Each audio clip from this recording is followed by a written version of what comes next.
Havia um ritual de que quase ninguém ousava rir em voz alta. Antes de cantar, Alfredo Marceneiro passava os dedos devagar por um pequeno objeto que guardava perto do peito, como se ali estivesse escondida a última centelha de proteção contra um mundo que sempre quis mais dele do que lhe deu paz. Alguns juravam que era apenas superstição de artista antigo.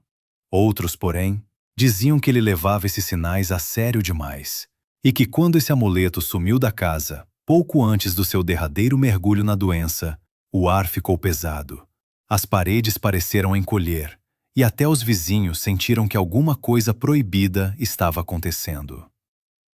Quem tirou aquele objeto do lugar onde ele o deixava? Porque, justamente naquele período, também começaram a desaparecer violas, retratos e lembranças que não tinham preço. E se o verdadeiro escândalo não estivesse no palco, mas dentro de casa, diante de um homem já cansado, quase sem forças e cada vez mais cercado por sombras? Para entender a ferida aberta daqueles últimos dias, é preciso voltar ao homem que Portugal conheceu como um monumento do fado. Alfredo Marceneiro não era apenas um cantor popular. Ele era, para muita gente, a própria madeira antiga de Lisboa transformada em voz. Áspera, nobre, melancólica, feita de tavernas, vielas, cigarro, vinho e silêncio. O nome artístico já dizia muito. Antes da fama, havia o ofício humilde, a mão do trabalhador, o cheiro da serragem, o corpo moldado pelo esforço. Depois veio o brilho raro de um destino improvável. O artesão que virou lenda, o homem do povo que subiu à condição de símbolo nacional. É aí que o contraste social se torna quase cruel. Nas casas simples, o povo guardava a fotografia dele como se guardasse um parente ilustre. Nos salões e nas noites importantes, a sua presença impunha respeito. Havia admiração sincera, havia aplauso de gente elegante, havia reverência de quem sabia que estava diante de um nome já entrado na história. Mas enquanto o país via o artista consagrado, a vida pessoal seguia amarrada aos dramas mais antigos e mais comuns. Dinheiro escasso, dependências familiares, ressentimentos silenciosos e aquela velha tragédia de tantos ídolos envelhecidos. Quanto mais gigante a figura pública, mais vulnerável pode ser o homem dentro da própria casa. Segundo relatos repetidos ao longo dos anos, Marceneiro envelheceu cercado não apenas pelo prestígio, mas também pela fragilidade. A saúde pesava, a visão lhe faltava, o corpo já não obedecia como antes, e a autoridade daquele patriarca, outrora temido pelo porte e pela voz, começou a se dissolver lentamente. É uma imagem dolorosa. O homem que por décadas fizera salas inteiras prenderem a respiração, precisava agora confiar nos passos alheios para se orientar entre objetos que conhecia pelo toque. E justamente quando mais precisava de lealdade, começaram a circular sussurros sobre desaparecimentos estranhos. Primeiro falava-se baixo. Uma peça que não aparecia. Uma fotografia rara, tirada de um lugar conhecido. Um instrumento mexido, sem autorização. Depois, o rumor ganhou corpo. Havia quem dissesse que alguns pertences do fadista estavam sendo passados adiante para cobrir dívidas que não eram dele. Havia quem jurasse ter visto circular objetos ligados ao nome de marceneiro, tratados como mercadoria qualquer, como se a memória de uma vida pudesse ser reduzida a notas contadas sobre uma mesa. E o mais devastador nessa história não era a perda material. Era a suspeita de que a mão por trás de tudo pudesse ser a de alguém da própria família. Nesse ponto, surge a figura que esta história não consegue evitar: o filho, Armando. Apresentado por uns como o apoio do pai no fim da vida, mas lembrado por outros como a presença mais amarga daquele círculo doméstico. Em qualquer família marcada por carência, fama e ressentimento, o dinheiro raramente entra sozinho. Ele traz humilhação, expectativa, cobrança, inveja antiga e um tipo de poder silencioso. Quem administra a casa, quem controla as chaves, quem fala com compradores, quem decide o que fica e o que sai. Tudo isso, de repente, vale mais do que amor. E segundo esses relatos, Armando foi sendo visto por alguns como esse homem de fronteira ambígua. Ao mesmo tempo, o filho que estava por perto e a possível serpente no peito do pai. O relógio corria, e todos pareciam sentir isso. Cada visita à casa tinha um peso estranho, cada cochicho no corredor parecia carregar urgência. Não se tratava apenas de doença. Tratava-se do pressentimento de que algo irreparável estava sendo feito antes que o dono daquelas memórias pudesse impedir. O velho fadista ainda respirava, ainda se indignava, ainda reconhecia pelo toque os seus bens mais queridos. Mas quanto tempo lhe restava para perceber o tamanho da traição? E quando finalmente entendesse, teria forças para enfrentar quem estava ao lado da sua cama? No fundo, esta não é só a história de um ícone do fado.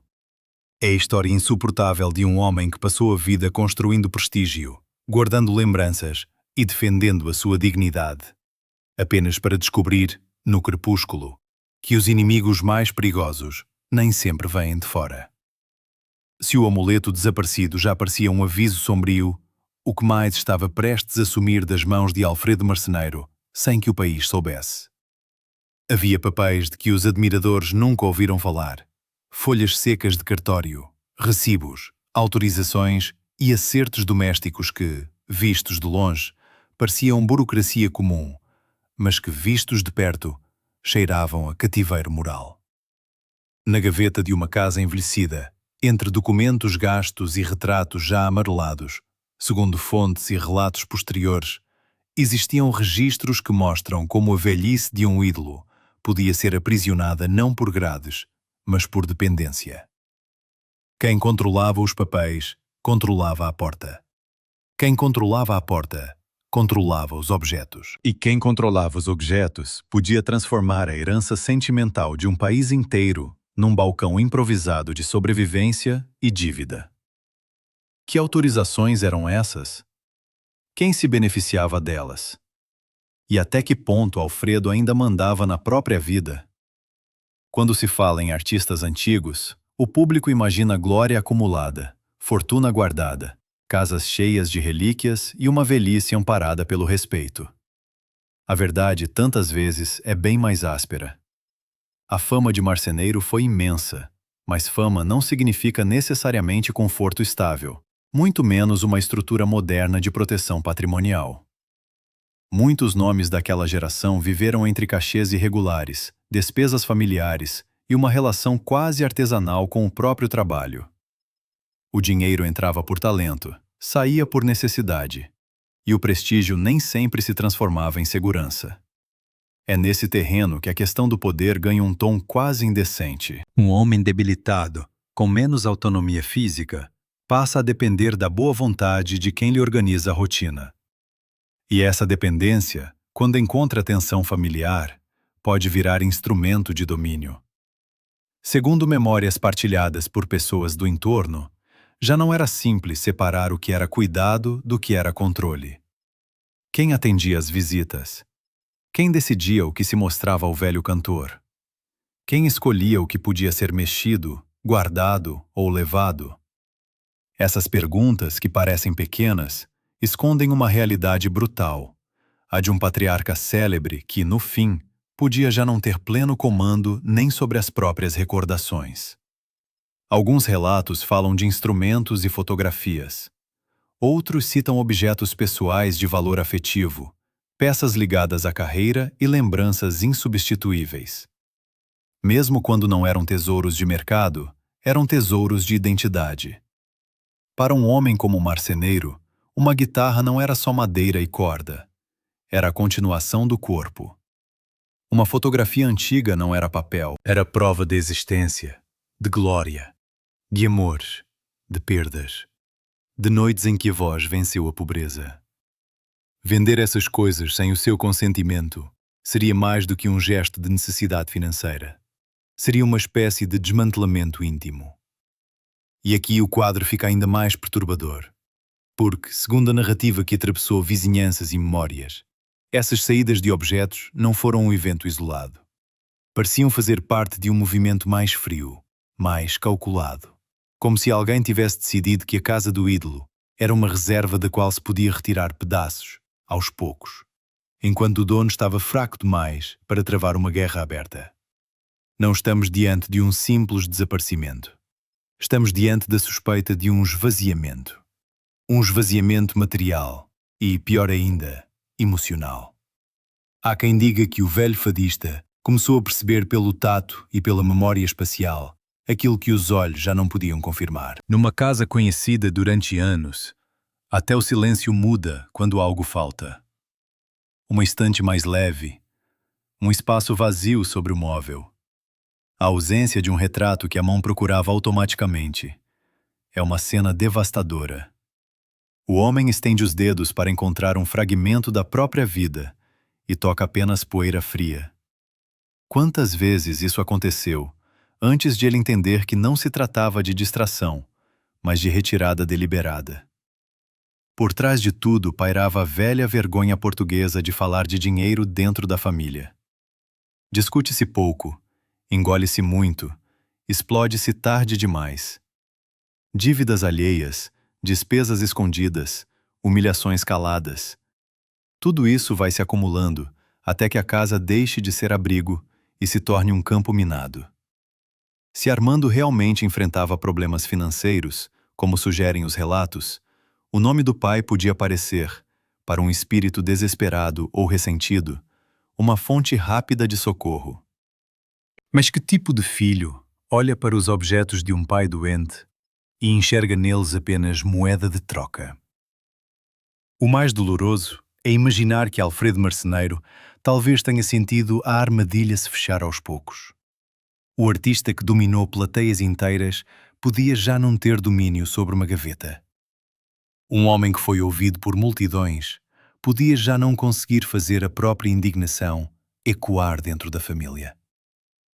E enquanto a casa se tornava um território administrado por papéis, permissões e segredos, crescia a suspeita de que o verdadeiro contrato de servidão não estava assinado em cartório, mas imposto na prática, pela idade, pela doença e pela dependência. Quando ele finalmente confrontasse essa realidade, quem sairia da sombra para assumir o controle? O choque não veio de um estranho, nem de um inimigo de carreira, nem de um rival escondido nas noites de Lisboa. Veio de perto, perto demais. Segundo relatos de vizinhos e de quem ouviu o caso circular na época, houve uma discussão violenta em maio de 1982, quando Alfredo Marceneiro, já cego e debilitado, percebeu que os seus pertences estavam sendo passados adiante. O que para o público era rumor, para ele tornou-se ferida aberta. E a pior ferida não estava no objeto perdido, mas no nome que se colava à suspeita, o do próprio filho. Como um pai suporta descobrir que o braço que deveria ampará-lo talvez estivesse retirando, um a um, os restos da sua dignidade? Essa é a parte da história que mais fere a imaginação de quem envelheceu admirando o marceneiro. Não falamos de um empresário frio, nem de um colecionador oportunista. Falamos, segundo essas versões, de Armando, o homem que deveria conhecer o valor sentimental de cada peça daquela casa, o peso de cada retrato e o silêncio que acompanha um instrumento antigo. Se fosse um estranho, a revolta seria simples. Mas quando a suspeita aponta para o sangue, tudo ganha outra cor. A casa deixa de ser o lar e vira tribunal. Vizinhos lembrariam anos depois o ambiente carregado. Vozes elevadas, passos tensos. A sensação de que finalmente alguma verdade impossível de esconder havia explodido. Não importa se cada detalhe se perdeu com o tempo. O que ficou foi a imagem de um ídolo gasto pela doença, sendo atingido não por uma notícia do mundo exterior, mas por uma punhalada doméstica. O pai teria percebido que guitarras, fotografias raras e objetos pessoais estavam saindo para cobrir débitos que não eram seus. Em outras palavras, o património afetivo de uma vida inteira podia estar sendo sacrificado para pagar contas alheias. E é aqui que o drama alcança um nível quase insuportável. Porque quando um homem está forte, ele briga, expulsa, grita, impede. Quando está fraco, a revolta fica presa entre o peito e a garganta. Segundo o que se conta, Marceneiro sentiu-se traído, humilhado, impotente. Ele reconheceu o golpe, mas já não tinha o corpo de antes para reagir como gostaria. Essa impotência é talvez o aspecto mais cruel de toda a história. Não é apenas ser enganado, é ser enganado tarde demais, no momento em que a energia para reverter o dano já se foi. A tragédia íntima de muitos artistas idosos está justamente aí. Durante décadas, todos dependem deles. Depois, subitamente, eles passam a depender dos outros. E nem todos suportam essa inversão com grandeza. Há filhos que se tornam escudo. Há filhos que se tornam administração. E, em casos mais sombrios, segundo as memórias que sobrevivem, há filhos que confundem herança com estoque, necessidade com direito, proximidade com posse. O amor, quando atravessado por dinheiro, pode apodrecer de formas silenciosas. Ao mesmo tempo, a aura de marceneiro tornava tudo mais escandaloso. Não se tratava de um anônimo esquecido num quarto. Era um nome associado ao coração do fado, um homem cuja voz atravessara gerações. Cada objeto retirado daquela casa carregava um pouco da memória cultural de um país. Cada fotografia, rarefeita pelo tempo, tinha valor não apenas para a família, mas para a história sentimental de Portugal. E, ainda assim, dentro da lógica crua da sobrevivência e da dívida, até a memória pode ser tratada como mercadoria. Talvez o mais sombrio seja imaginar o silêncio que veio depois da discussão. O quarto abafado. A madeira antiga da mobília. O artista deitado, consumido pelo cansaço, sentindo que a casa já não era inteiramente sua. Em certos fins de vida, o escândalo não se anuncia com manchetes. Ele se instala em pequenos sons, uma gaveta fechada depressa, um embrulho levado para fora, um sussurro interrompido quando alguém se aproxima. E quando a verdade finalmente se revela, ela já fez estragos demais. Desde então, ficou pairando a pergunta que transforma essa história em algo maior do que um simples drama familiar. Armando era apenas um filho desesperado, enredado em problemas que já não conseguia esconder. Ou era o rosto mais visível de um mecanismo cruel que cercou o marceneiro nos seus dias mais frágeis? E, se aquilo foi apenas o começo da descoberta, o que mais Alfredo ainda iria perceber dentro da própria casa antes que o tempo lhe escapasse das mãos? E foi nessa atmosfera que um caderno de contas apareceu sobre a mesa da cozinha, com páginas arrancadas e manchas de café, revelando um detalhe que gelou até quem já tinha visto de tudo naquela casa. Segundo fontes de época, havia entradas de dinheiro em nome de Alfredo durante anos, cachês, direitos de atuação e pagamentos por presença em noites de fado.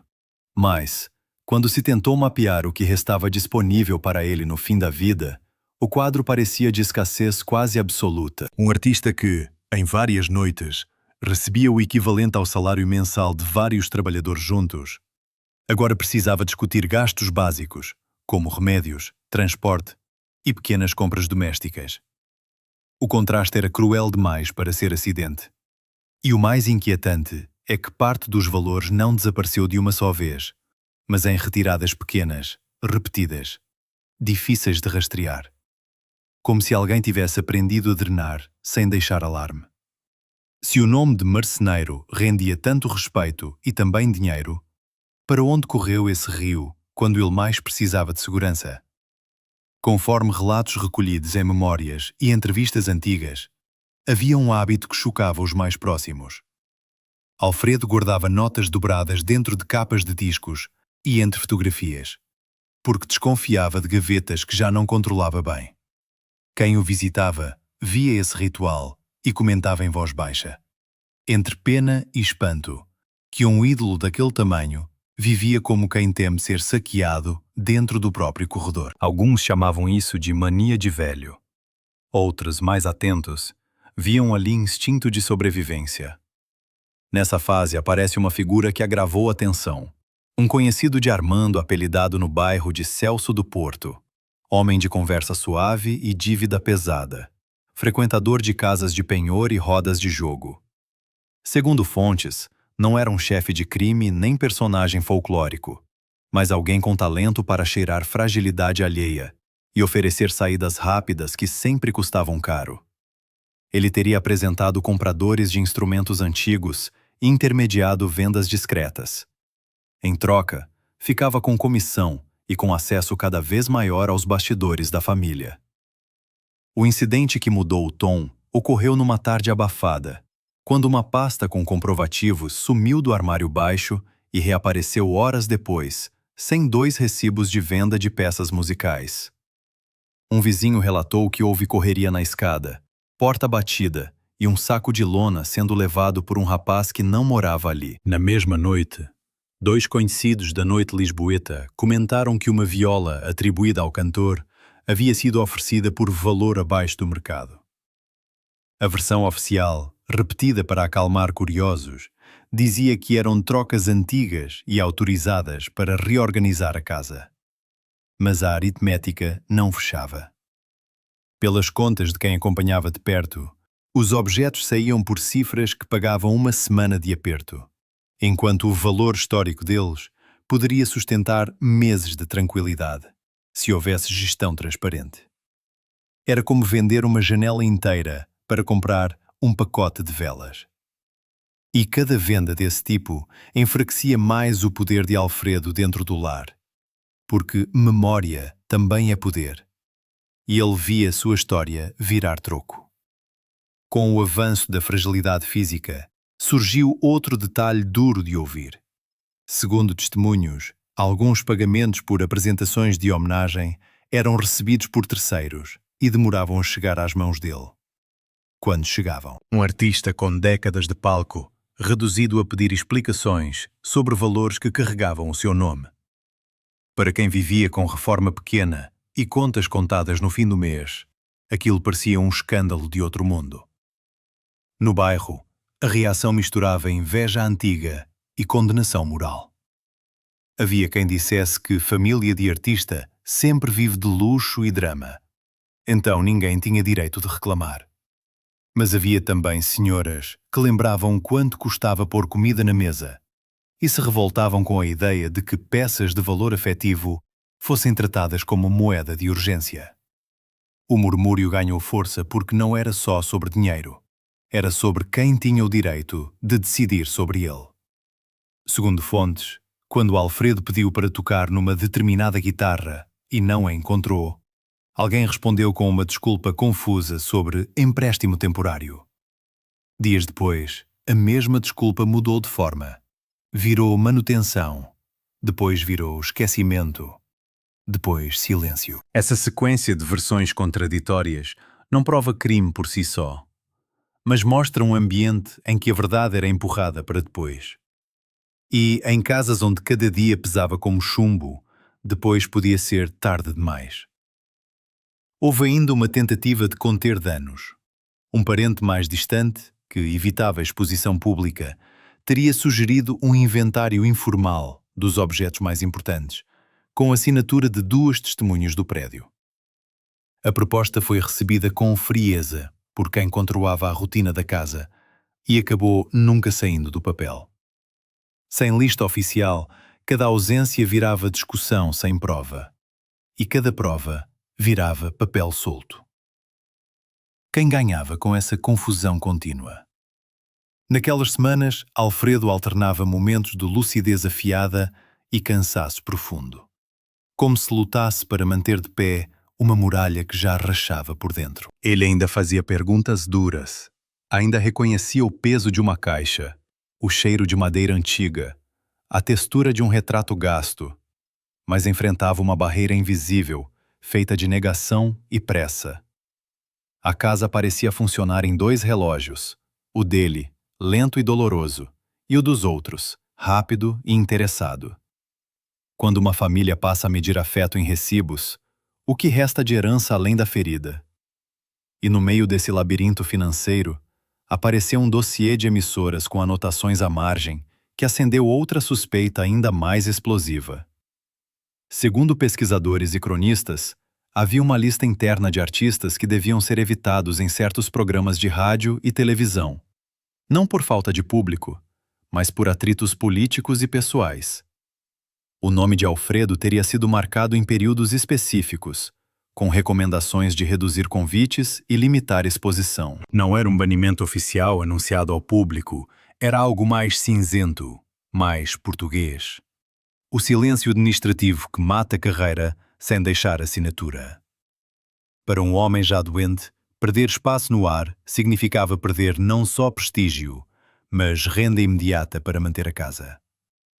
E se o cerco econômico ao artista tivesse começado fora, muito antes de explodir dentro da família? Os relatos sobre esse bastidor apontam para um personagem decisivo, um antigo agente cultural conhecido como Doutor Valente. Figura elegante, de gravata impecável e agenda poderosa, que transitava entre gabinetes, rádios e casas de espetáculo. Segundo fontes, ele oferecia proteção institucional em troca de obediência total, repertório aprovado, presença em eventos de interesse político e silêncio em conflitos contratuais. Alfredo, orgulhoso e avesso à tutela, teria recusado algumas imposições. A partir daí, convites minguaram em semanas que antes seriam de agenda cheia. O choque desse mecanismo aparece numa cena concreta. Em certa noite, com músicos prontos e público já acomodado, a organização comunicou mudança repentina do cartaz e retirou o nome de Alfredo sob alegação de ajuste técnico. Quem estava nos bastidores falou em telefonema de última hora vindo de cima, com ordem para evitar exposição de determinados artistas considerados inconvenientes. Para abafar, distribuíram ingressos para outra atração e prometeram remarcação que nunca ocorreu. A renda daquela noite, que pagaria despesas urgentes, evaporou sem explicação convincente. Essa pressão externa abriu brecha perfeita para oportunistas internos. Com menos cachês e menos convites, a casa entrou em regime de aperto, e qualquer objeto vendável virou argumento de sobrevivência imediata. Armando passou a repetir que era preciso fazer caixa, pagar cobradores, evitar vergonha pública. O discurso, em parte compreensível para quem vivia sufocado por dívida, também funcionava como senha para acelerar vendas que Alfredo não aprovava. As excentricidades do cantor, antes vistas como charme de artista, passaram a ser usadas contra ele. Ele insistia em manter capas gastas, jornais velhos com críticas, lenços de palco, santinhos e fotografias organizadas pelo toque. Alguns o chamavam de acumulador sentimental. Mas cada peça guardada tinha história de trabalho, de noite difícil, de cachê conquistado em tempos sem garantia nenhuma. No prédio, a leitura era dividida. Uns cochichavam que aquele velho teimoso não entendia o presente e precisava aceitar decisões práticas. Outros respondiam que prática sem respeito é só tomada de poder com roupa de necessidade. Segundo fontes, uma porteira chegou a dizer que nunca viu tanto adulto disputando objetos como se disputasse trono. E talvez fosse isso mesmo, um trono pequeno, doméstico, feito de chaves, contatos e documentos. Em paralelo, crescia a figura do cúmplice.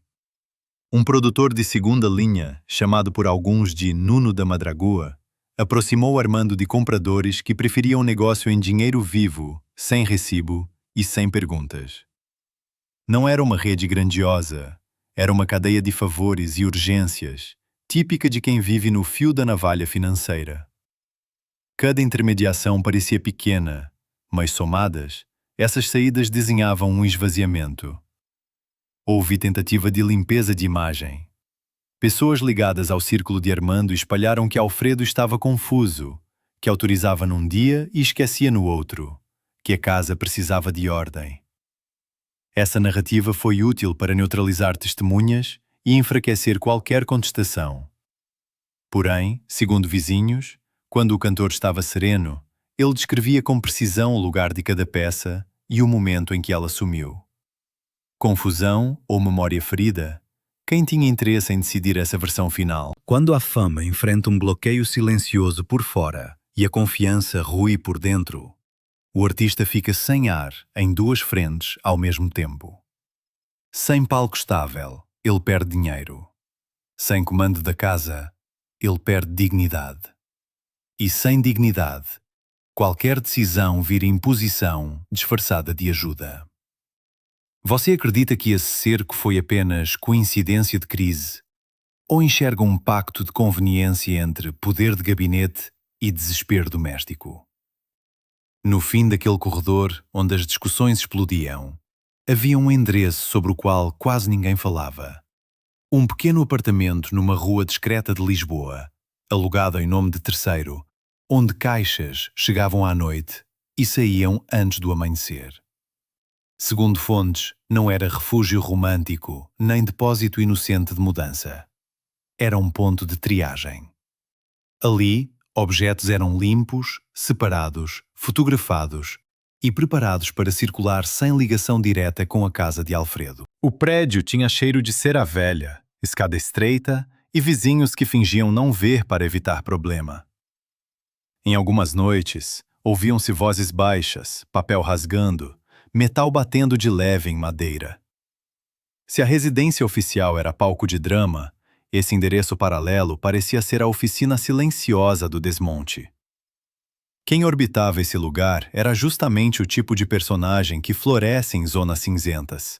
A mulher conhecida como Teresa de Alcântara, amiga de festas, colecionadora ocasional e ponte entre devedores e compradores discretos. Segundo relatos, ela não mandava em ninguém, mas sabia unir necessidade com oportunidade como poucas pessoas. Para Armando, era a porta de saída rápida. Para quem observava de fora, era o rosto de uma sedução prática, a promessa de resolver hoje aquilo que explodiria amanhã. O incidente mais comentado ocorreu quando um antigo admirador reconheceu, numa sala de venda privada, um retrato raro de Alfredo com dedicatória no verso. Ele alertou 2 conhecidos do meio artístico e tentou travar um negócio, mas ouviu que a peça já tinha passado por 3 mãos e estava sem origem comprovável. Em horas, a dedicatória foi removida com cuidado, moldura trocada e descrição alterada para retrato de fadista anônimo. O encobrimento foi quase artesanal, rápido, eficiente e difícil de reverter. Nesse endereço oculto havia também uma rotina quase burocrática. Um caderno com códigos de cores, uma pilha de envelopes e uma balança de cozinha usada para avaliar peças pequenas de metal e prata. Nada de cinema, nada de grande quadrilha. Apenas método frio, aplicado a memórias alheias. E método, quando encontra silêncio, rende muito. As manias de Alfredo ganhavam outro sentido nesse contexto. Ele marcava certos objetos com pequenos sinais táteis. Um fio, um nó, uma dobra no tecido, para reconhecer sem enxergar. Quando esses sinais sumiam junto com as peças, ele entendia que não era confusão da cabeça. Era retirada planejada. O choque disso, para um homem orgulhoso, é difícil de traduzir, porque não se perde só um bem. Perde-se a certeza de que a própria casa responde ao próprio toque. Segundo fontes, uma tentativa de flagrante quase aconteceu. Um vizinho desconfiado seguiu um carregamento até perto desse apartamento e anotou placa de veículo usado nas retiradas. Dias depois, recebeu recado para não se meter em assunto de família. O tom não foi de ameaça direta, mas bastou para esfriar testemunhas e manter o esquema na penumbra. Quando o medo entra no prédio, a verdade desce as escadas em silêncio. Na rua, os comentários misturavam fascínio e julgamento. Alguns diziam que todos fariam o mesmo se tivessem dívidas acumuladas e porta batendo de cobrador. Outros respondiam que sobreviver não autoriza arrancar a pele da memória de um pai. O nome de Alfredo, que antes unia vizinhos em admiração, agora dividia opiniões em mesas de café. Havia ainda o fator poder. Quem detinha contatos com colecionadores decidia o preço. Quem guardava documentos decidia o ritmo. Quem controlava o acesso ao cantor decidia quais verdades chegavam até ele. Assim, dinheiro e autoridade se fundiram numa engrenagem doméstica em que a pessoa mais frágil era justamente a mais célebre. Em certos dias, segundo relatos, Alfredo pedia que lhe lessem cartas antigas e canções anotadas à mão, numa tentativa de se agarrar ao que ainda era dele, por direito e por memória. O pedido simples tinha força de resistência, porque recordar também é um modo de impedir apagamento. Mas recordar sem poder agir dói em dobro. Era como ouvir o próprio passado atrás de uma porta trancada. Quando a história de um ídolo começa a ser desmontada em caixas sem etiqueta, cada silêncio vira cumplicidade, cada desculpa vira ferramenta e cada objeto perdido vira aviso de que o próximo pode ser tudo o que resta. Se você estivesse diante desse quarto escuro, ouvindo um homem procurar com as mãos aquilo que já levaram, teria coragem de enfrentar a família ou também escolheria calar para não se envolver? Depois daquela noite em que o prédio inteiro escolheu o silêncio por medo, formou-se um círculo de apenas 5 pessoas que passou a decidir o que Alfredo podia saber e o que ficaria enterrado na gaveta. Um médico de confiança da família, um antigo intermediário de espetáculos, Armando, uma vizinha usada como mensageira e um cobrador que aparecia sempre ao cair da tarde, começaram a agir como um pequeno conselho clandestino, sem ata e sem rosto público, mas com poder real sobre cada passo da casa. Segundo fontes da época, as conversas eram curtas, feitas em voz baixa, e quase sempre terminavam com a mesma frase amarga: proteger o nome dele enquanto ainda rende. Proteger, naquele contexto, significava esconder o tamanho das dívidas, maquiar a gravidade do estado de saúde e acelerar a saída de peças valiosas, antes que parentes de fora reagissem. Enquanto isso, Alfredo ouvia portas a meio fechar, reconhecia respirações no corredor e percebia que havia decisões sendo tomadas sobre a sua vida, sem que sua palavra fosse pedida. Que tipo de proteção transforma um pai célebre em refém dentro da própria casa? O corpo dele já não permitia heroísmo. A pele perdia cor, o inchaço nas pernas aumentava. E havia manhãs em que levantar da cama parecia atravessar uma rua com pedras no peito. Para receber visita, passavam-lhe água fria no rosto, penteavam-lhe o cabelo com cuidado e colocavam-lhe roupa impecável, como se o tecido bem passado pudesse esconder o desgaste que avançava por dentro. Ele sorria por educação, mas as mãos tremiam quando procuravam a borda da cadeira. E esse tremor dizia mais verdade do que qualquer discurso de família tranquila. Segundo relatos recolhidos anos depois, a medicação mudou sem explicação clara. Comprimidos que antes eram tomados em horários fixos, passaram a ser administrados de forma irregular, ora em excesso para mantê-lo sedado, ora em falta para forçar dependência de quem controlava o armário dos remédios.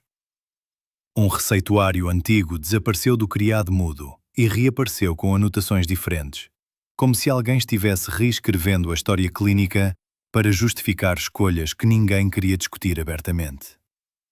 A doença, que já era pesada, virou também instrumento de comando. Havia ainda a questão do dinheiro miúdo, o mais humilhante para quem passou a vida sustentando casa e reputação. Alfredo começou a pedir notas pequenas para despesas simples e recebia respostas vagas. Amanhã vemos isso. Depois acertamos. Agora não convém mexer. Em paralelo, surgiram recibos de vendas discretas com assinaturas que, segundo fontes, eram atribuídas a autorizações verbais jamais confirmadas por ele de forma livre e serena. O mistério não estava apenas no que desaparecia, mas no método repetido para tornar o desaparecimento plausível. Numa tarde de vento seco, ele pediu que trouxessem uma caixa de fotografias de juventude. Uma daquelas caixas que guardam mais do que papel, guardam prova de quem alguém foi quando ainda não era monumento. A caixa veio mais leve, com envelopes trocados e lacunas evidentes entre retratos de noites históricas. Alfredo tocou o fundo vazio 2 vezes, em silêncio, e depois perguntou quem tinha mudado aquilo de lugar. Ninguém respondeu de imediato, e o intervalo foi mais cruel do que qualquer confissão. O silêncio de casa já funcionava como assinatura coletiva. Foi nesse ponto que o filho cometeu o gesto que muitos consideram a passagem sem retorno. Diante de duas testemunhas constrangidas, Armando teria dito que memória não paga cobrador e que, se fosse preciso, venderia tudo para manter o teto em pé. A frase podia soar pragmática para quem vive afogado em conta atrasada, mas para o pai foi a tradução brutal de uma guerra íntima. A herança emocional reduzida a estoque, a autoridade do patriarca reduzida a obstáculo.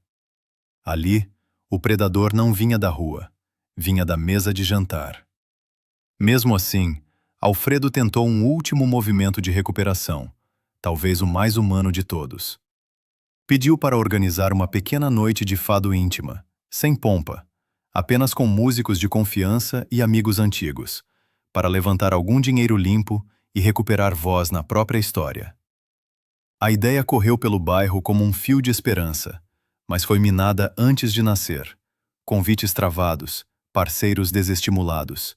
E a justificativa oficial repetida por quem controlava os contatos era sempre a mesma. Ele não tem condições.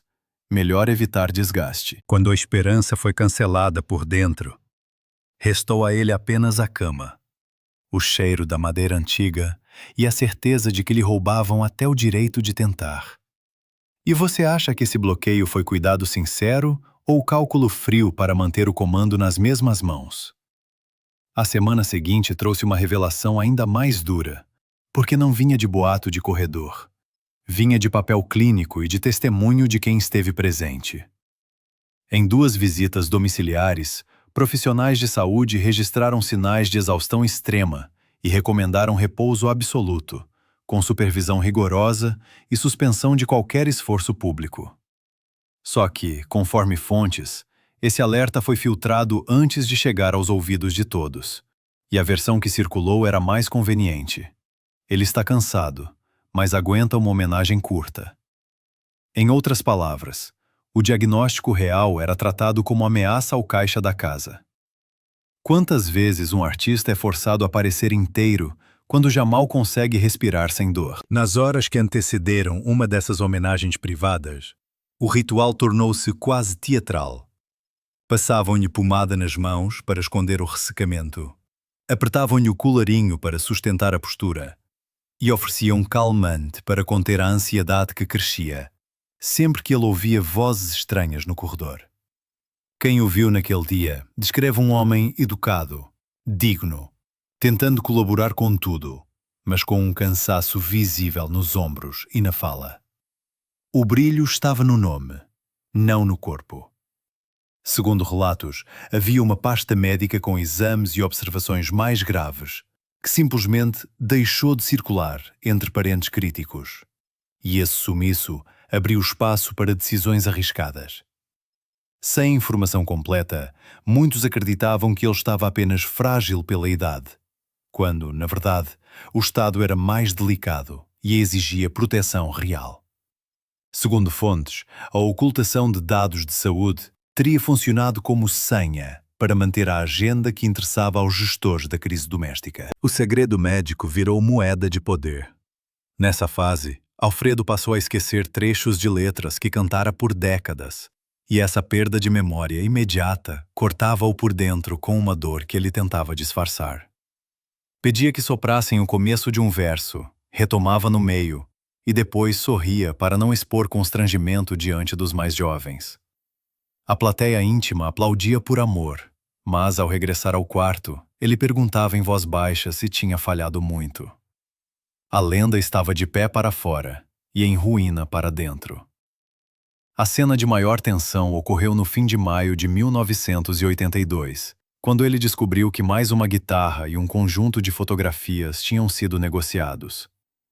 A discussão atravessou paredes, vizinhos ouviram móveis arrastando, e palavras duras demais para caber em reconciliação rápida. Armando insistia que era urgência, que os cobradores não esperavam, que não havia alternativa.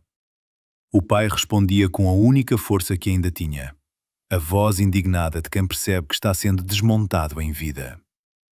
Não foi apenas briga por objeto, foi disputa por autoridade, por memória e por limite moral. Depois desse confronto, o estado emocional dele desabou.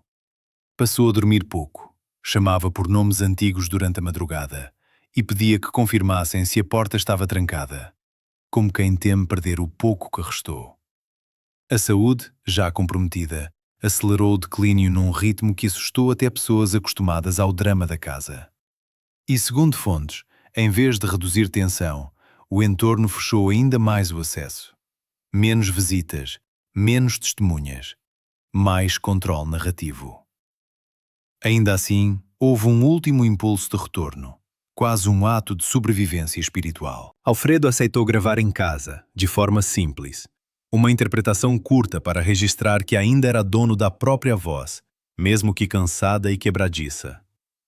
O equipamento chegou, os músicos se posicionaram, mas ele interrompeu no meio, levou a mão ao peito e pediu silêncio longo antes de dizer que não sentia segurança para continuar.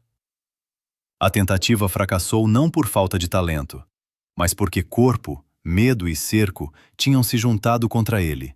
E quando até a voz lhe falha, o que resta a um homem que sempre viveu dela? Alguns dias depois, começou a circular entre vizinhos que uma mulher ligada ao passado desse núcleo queria finalmente falar, guardando há décadas uma versão que contraria o roteiro oficial da família. Diziam que ela presenciou negociações, viu documentos mudarem de mão e ouviu promessas que jamais seriam cumpridas. Se essa pessoa realmente abrir a boca, muita coisa que parecia confusão pode ganhar forma de estratégia. Você acredita que a verdade de uma casa pode ficar enterrada para sempre, quando ainda há testemunha viva carregando culpa e memória? Décadas passaram, e o silêncio que parecia definitivo começou a rachar quando, pela primeira vez em muitos anos, Teresa de Alcântara aceitou sentar-se diante de um gravador para contar a sua parte da história. Ela já não buscava prestígio, nem lugar em crônica social. Dizia estar cansada de carregar um segredo que a perseguia em noites longas e manhãs de arrependimento. Segundo esse depoimento tardio, o apartamento discreto não era mero depósito, era ponto de seleção, com lista de peças, valores de saída e instruções para apagar rastros de origem. O que antes soava exagero de vizinhança, ganhou de repente voz concreta e detalhada. E quando uma figura odiada por muitos decide falar sem proteção, é porque o medo mudou de lado. Teresa descreveu encontros rápidos, sempre no mesmo horário, em que objetos chegavam embrulhados em tecido escuro e saíam com descrição neutra para não despertar suspeita. Disse que Armando aparecia tenso, às vezes calado demais, outras vezes agressivo, pressionado por dívidas que cresciam como maré, e que aceitava vender até peças de alto valor afetivo para resolver urgências de curtíssimo prazo. Segundo ela, ninguém ali se via como vilão clássico, mas todos sabiam que estavam atravessando linha perigosa. O problema é que, quando cada um se convence de que só está tentando sobreviver, a soma pode virar devastação moral. A parte mais explosiva do relato foi sobre as fotografias raras e as dedicatórias removidas. Teresa afirmou que recebeu orientação direta para separar imagens com marcas pessoais de Alfredo e encaminhá-las para restauração, processo que, na prática, apagava a ligação original e facilitava a revenda. Em uma ocasião, ela teria ouvido Armando dizer que o pai já não distinguiria o que faltava, frase que, anos depois, ela repetiu com voz trêmula, como quem finalmente entende o peso da crueldade. Segundo o depoimento, ali não era apenas comércio, mas um possível apagamento de identidade. Ela também falou de dinheiro, pouco dinheiro na origem e mais dinheiro no destino. Diferença que se perdia em comissões, favores e pagamentos sem recibo claro. Alguns compradores pagavam em mãos, outros por intermédio de terceiros, e quase nada voltava de forma organizada para cobrir o cuidado contínuo de Alfredo. O argumento da necessidade existia, mas os números, segundo fontes que cruzaram versões, sugerem drenagem descontrolada. O rio secava na margem do artista e corria melhor no caminho dos intermediários. Quando perguntada sobre saúde, Teresa confirmou que sabia da fragilidade extrema dele e, mesmo assim, continuou ajudando no circuito por algum tempo, justificando que temia represálias e acreditava que a família acabaria regularizando tudo depois. Essa tentativa de auto-perdão não apaga o fato central. A casa de um ícone foi administrada sob lógica de urgência predatória, enquanto o dono perdia força dia após dia. Ela admite culpa parcial, mas insiste que o comando efetivo estava com Armando e 2 operadores financeiros, que jamais apareceram em público com o mesmo destaque. A sombra era compartilhada, porém a chave principal tinha nome. Houve um trecho do depoimento que cortou fundo em quem ouviu. Teresa contou que, numa noite de chuva fina, levou de volta uma caixa menor do que a recebida e encontrou Alfredo pedindo para tocar numa fotografia específica que não estava mais ali. Ela mentiu. Disse que a peça fora guardada para proteção e saiu com a sensação de que acabara de atravessar um limite sem retorno. Anos depois, descreveu esse momento como o dia em que entendeu que dinheiro rápido pode comprar silêncio, mas não compra paz. Enquanto esse testemunho circulava entre pesquisadores e jornalistas, o antigo músico da Roda de Alfredo confirmou outra camada do drama. O último ensaio para retorno tinha sido sabotado por atrasos intencionais e informações truncadas sobre local e cachê. Sem equipe coesa e sem segurança mínima, o projeto ruiu antes de ganhar público. Segundo relatos, não foi apenas um fracasso artístico, mas possivelmente um fracasso planejado que favorecia quem defendia a narrativa do idoso incapaz. Assim, a tentativa de último fôlego terminou em isolamento ainda maior. No plano íntimo, o estrago já era irreversível. Alfredo passou a pedir menos, falar menos e confiar menos, como se tivesse compreendido que cada pergunta podia ser usada contra ele. A casa, que deveria acolher a travessia mais difícil da velhice, tornou-se espaço de vigilância e barganha. E, quando um homem se cala, não por serenidade, mas por exaustão moral, a derrota já entrou pela porta principal. O depoimento de Teresa não encerra tudo, porque trouxe nomes, horários e rotas que apontam para um núcleo maior de interesses, incluindo pessoas que lucraram no limite entre compaixão pública e oportunismo privado.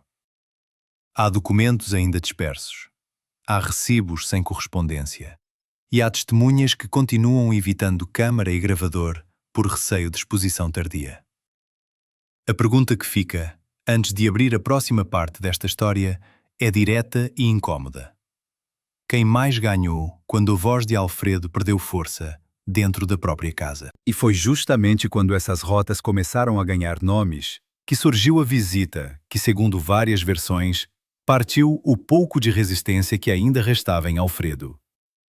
Numa tarde abafada de maio, pouco antes de o sol cair atrás dos telhados, um homem desconhecido subiu as escadas com passos curtos e seguros, levando debaixo do braço uma pasta castanha amarrada por uma fita já gasta nas pontas.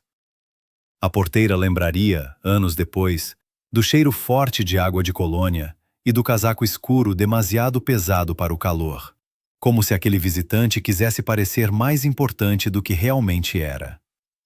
Ele não ficou muito tempo, mas o bastante para que se ouvissem vozes duras atrás da porta fechada. Primeiro baixas, depois cortantes, e por fim um silêncio tão pesado que até o corredor pareceu prender a respiração. Quando o homem saiu, não cumprimentou ninguém, desceu sem olhar para trás e apertava a pasta contra o peito como quem transportava não papéis, mas uma sentença. Alfredo, que até então ainda tentava discutir, pedir explicações e impor alguma vontade, ficou estranhamente calado depois dessa visita.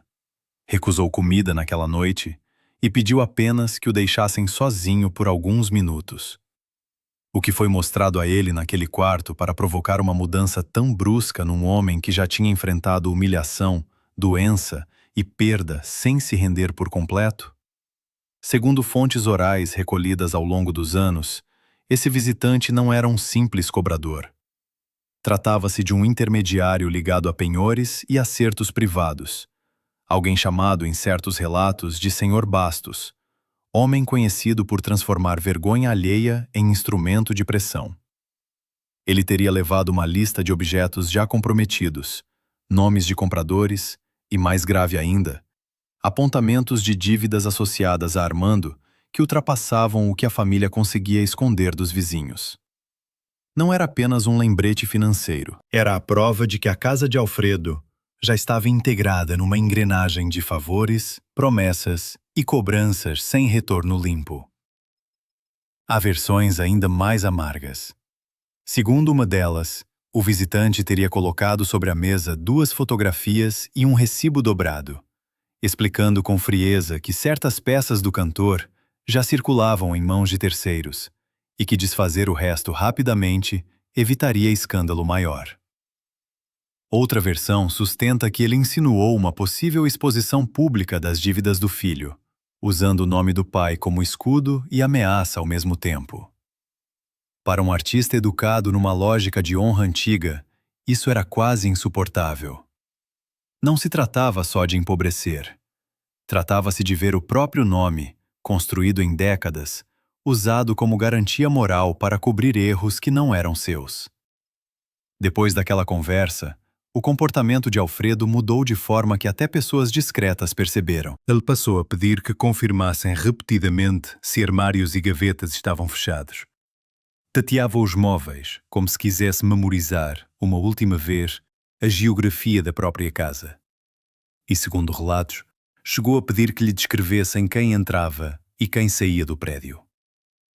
O velho fadista, outrora senhor do espaço onde estava, começou a agir como um homem cercado.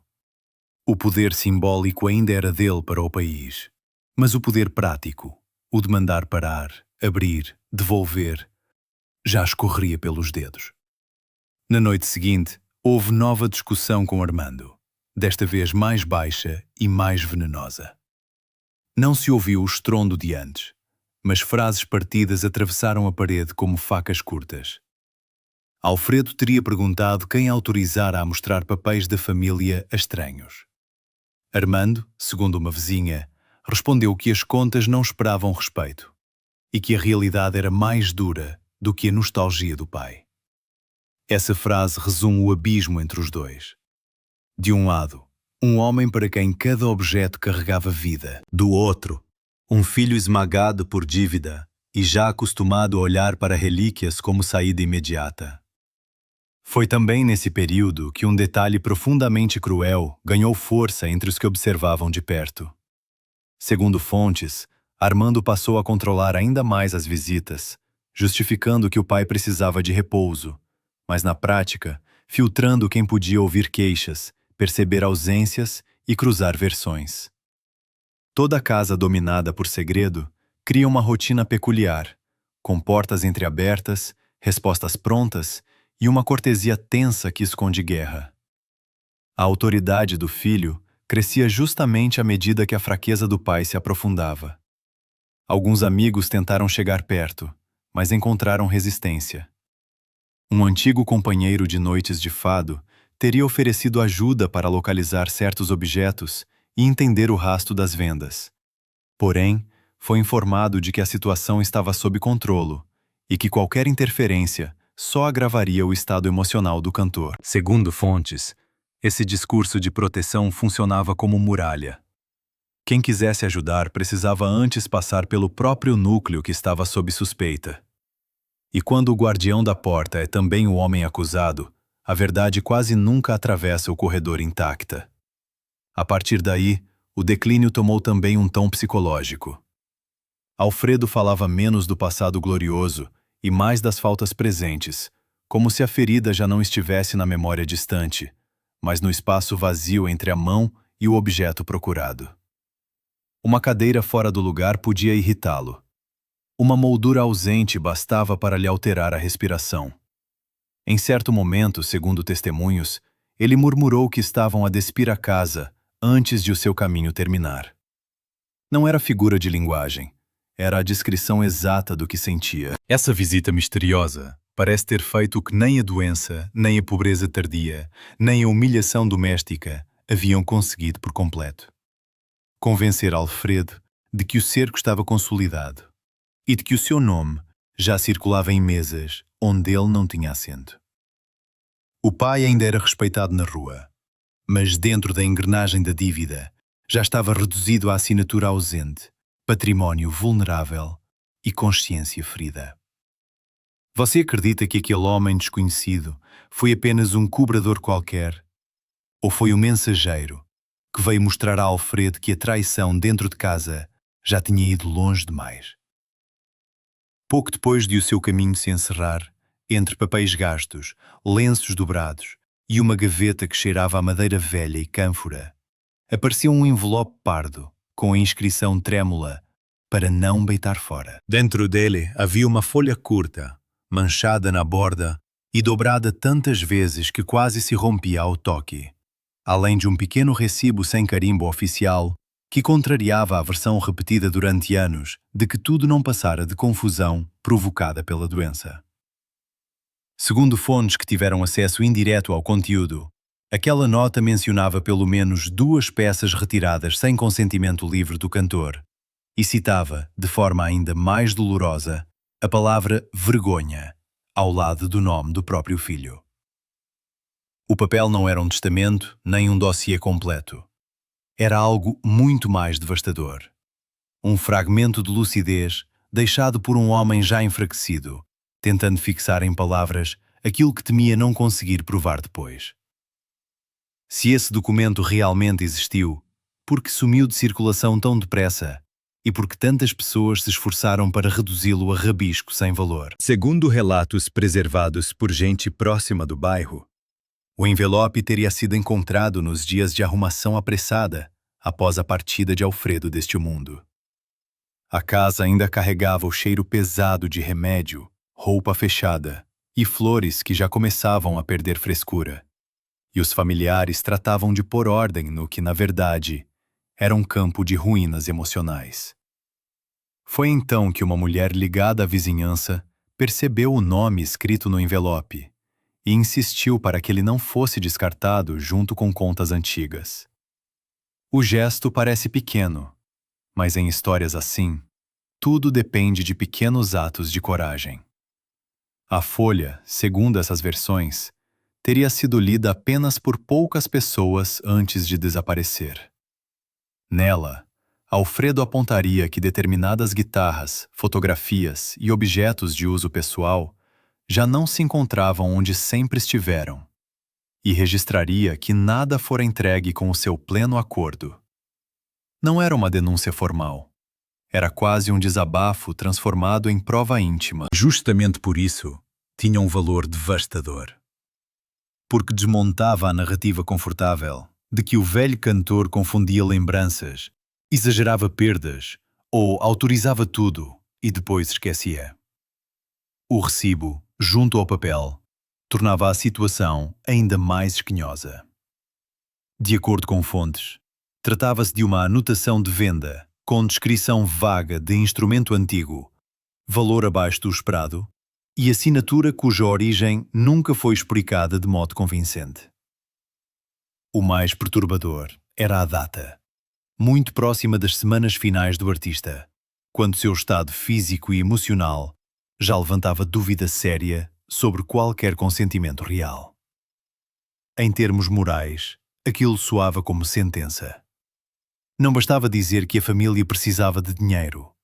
Era preciso explicar por que a necessidade tinha avançado justamente sobre o coração material da memória do pai. Há quem afirme que Armando soube da existência do envelope quase imediatamente e tentou localizá-lo antes que mais gente lesse. Segundo essas versões, houve procura em gavetas, questionamentos nervosos e um mal-estar tão evidente que até quem evitava confronto percebeu o tamanho do perigo. Não porque uma folha resolvesse tudo perante a lei ou a história, mas porque uma folha, assinada pela mão fraca de Alfredo, bastava para fixar uma verdade emocional impossível de apagar. A de que ele se sentia espoliado na própria casa. O desaparecimento posterior do envelope alimentou teorias durante décadas. Uns sustentam que foi escondido por alguém da família para evitar escândalo. Outros juram que um conhecido o guardou para proteção, esperando o momento mais seguro para torná-lo público. Existe ainda a hipótese de que a folha tenha sido destruída, justamente por mostrar que a última fase de Alfredo não foi de simples decadência natural, mas de conflito doméstico em torno de dinheiro, posse e poder. Seja qual for a verdade, o sumiço da prova serviu a um único interesse: manter nebulosa a fronteira entre desespero e abuso. Também se falou muito do destino dos objetos. Para onde foram certas fotografias raras? Quem ficou com instrumentos ligados a noites históricas? Que coleções privadas, em Lisboa e fora dela, absorveram peças saídas daquela casa sem procedência limpa? Segundo investigadores e cronistas, parte do rastro perdeu-se porque muitas vendas ocorreram de mão em mão, com descrições alteradas e memória oral substituindo documentação séria. Em termos práticos, a herança sentimental do cantor foi fragmentada como um espelho partido. Cada caco ficou em lugar diferente, e ninguém mais conseguiu devolver a imagem inteira. É nesse ponto que o tema do dinheiro encontra o da autoridade da forma mais brutal. Um homem pode ser adorado por um país inteiro e, ainda assim, perder o governo da própria intimidade quando o corpo falha, a renda encolhe e os outros começam a decidir em seu nome. Alfredo tinha prestígio, mas não tinha força. Tinha memória, mas não tinha olhos. Tinha um nome, mas já não controlava as chaves. E, numa casa onde o poder passou a ser exercido por quem administrava entradas, saídas e silêncios, bastou um punhado de papéis para transformar o pai em dependente do filho. A nota desaparecida tornou-se, para muita gente, a metáfora perfeita dessa tragédia. A verdade esteve ali, dobrada, frágil, quase sem peso, e mesmo assim, assustou mais do que qualquer grito. Porque objetos podem ser vendidos, fotografias podem ser raspadas, dedicatórias podem ser removidas. Mas quando um homem registra a própria vergonha numa folha escondida, ele deixa um vestígio que nenhuma limpeza doméstica consegue apagar por completo. Na sua opinião, esse envelope perdido foi a prova decisiva de que Alfredo percebeu tudo antes do fim? Ou apenas mais um vestígio doloroso de uma história que jamais será totalmente esclarecida? E então falou quem passara anos sendo tratada como figura secundária, quase invisível.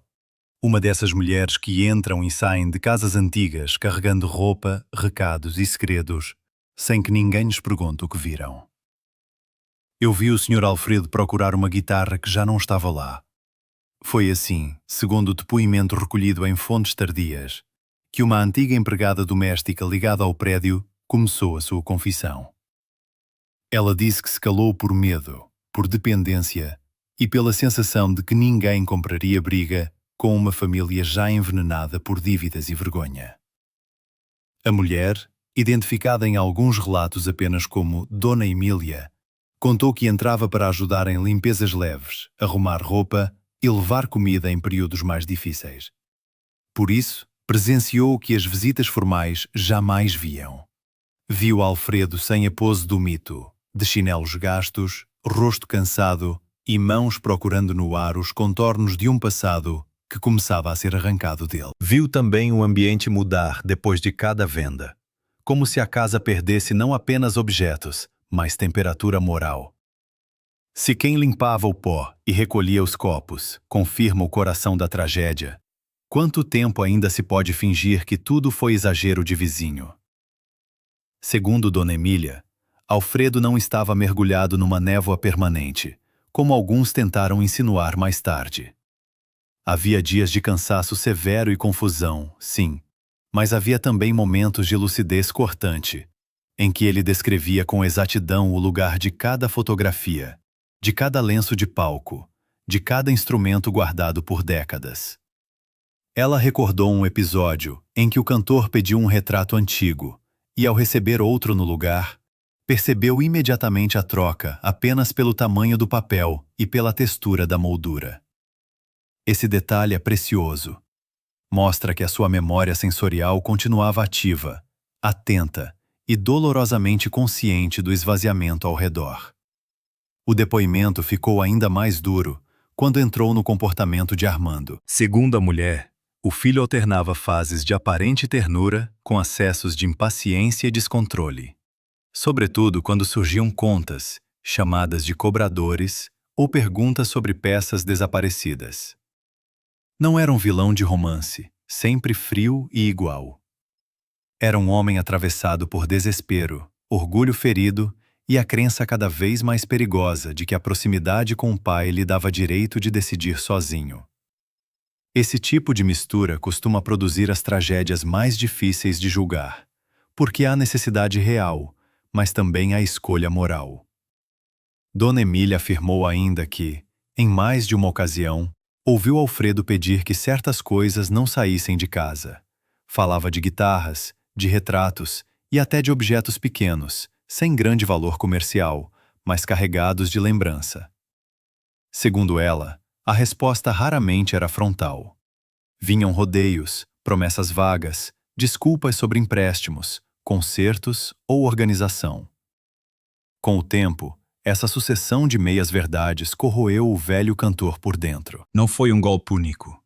Foi uma tortura lenta de ausências repetidas. Ela também descreveu a cena que mais a marcou.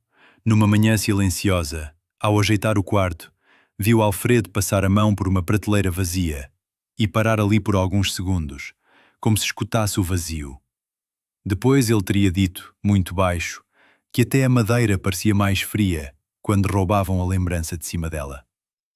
A frase ficou guardada na memória dessa mulher por décadas, talvez porque contenha toda a essência do caso. O roubo não era só material. Era uma mudança na temperatura afetiva da casa. Quando perguntada por que não falou antes, Dona Emília respondeu, segundo fontes, que naquela época as pessoas simples sabiam muito bem o preço de enfrentar assuntos de família, sobretudo quando havia um nome famoso no centro da história. Temia perder trabalho, ser chamada de mentirosa e, acima de tudo, aumentar o sofrimento de Alfredo sem conseguir protegê-lo de fato. Esse silêncio não a inocenta por completo, mas ajuda a compreender o mecanismo que permitiu que tanta coisa acontecesse sem reação pública imediata. Em casas dominadas por culpa e necessidade, até a verdade aprende a andar de meias. O testemunho dela coincide com outro ponto central, o destino de Armando depois de tudo. Segundo relatos dispersos, ele não encontrou a paz prometida pelo dinheiro rápido. Parte dos objetos rendeu menos do que se esperava. Parte do que entrou evaporou em dívidas antigas e novos apertos. E o nome da família ficou marcado por um rumor que nunca se apagou totalmente. Não há sinal de triunfo verdadeiro nessa trajetória. Há o retrato de alguém que confundiu urgência com licença moral e terminou preso ao peso da própria decisão. A justiça completa talvez nunca tenha vindo em papel timbrado. Mas, segundo muitos que acompanharam o caso, a condenação social e íntima foi profunda e duradoura. E assim, as portas se fecharam. Depois que Alfredo deixou este mundo, a casa já não era santuário. Era território de disputa, arrumação apressada e desaparecimentos que pareciam continuar mesmo sem a sua presença. Alguns objetos reapareceram anos mais tarde em coleções privadas. Outros ficaram perdidos em mercados discretos. E vários documentos nunca mais foram vistos. Ficou a pergunta incômoda que ronda tantas histórias de artistas antigos. Onde foram parar o dinheiro, os recibos, as cartas e as provas de quem decidiu sobre a herança sentimental de um homem nos seus dias mais frágeis? As versões multiplicaram-se.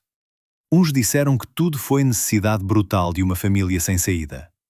Outros enxergaram um plano de esvaziamento praticado passo a passo, com o filho no centro e cúmplices orbitando em volta. Segundo fontes, a verdade talvez esteja justamente na interseção mais amarga entre essas duas leituras. Porque o desespero financeiro existia, mas foi administrado sem freio moral, transformando cuidado em controlo e proximidade em poder. Alfredo, que no palco parecia dono da noite, terminou dependente de mãos que já não sabia se o amparavam ou o despojavam. Quanto ao grande traidor desta história, a narrativa mais repetida aponta para Armando não como monstro isolado, mas como o rosto principal de um mecanismo em que dívida, oportunidade e ressentimento se alimentaram uns dos outros. Foi ele, segundo esses relatos, quem abriu a porta para intermediários, autorizou retiradas, sustentou versões contraditórias e tentou domesticar a imagem do pai para justificar o injustificável. Se a justiça dos tribunais não deixou um desfecho claro, a memória popular tratou de fixar o verdito mais duro, o de que Alfredo não foi vencido apenas pela idade e pela doença, mas também pela traição dentro da própria casa. E talvez seja por isso que esta história ainda fira tanto, porque ela mexe num medo antigo de qualquer pessoa que envelhece. O medo de passar a vida inteira construindo nome, respeito, objetos, lembranças, e descobrir, no fim, que tudo pode ser reduzido a moeda por quem mais devia proteger. Alfredo Marceneiro ficou para a história como voz maior do fado. Mas os seus últimos dias, segundo tantas fontes e memórias cruzadas, também deixaram um aviso sombrio sobre dinheiro, dependência e poder familiar. Amigos, e vocês? Como veem Alfredo Marceneiro? Ele foi sobretudo vítima do sistema, da decadência da fama e do próprio círculo mais próximo? Ou também pagou por escolhas antigas que o deixaram vulnerável no fim? Escrevam a vossa opinião nos comentários, porque queremos saber se na vossa cidade ele ainda é lembrado com respeito e verdade. Deixem o vosso gosto por coragem, subscrevam o canal e digam sem medo: quem realmente traiu Alfredo Marceneiro?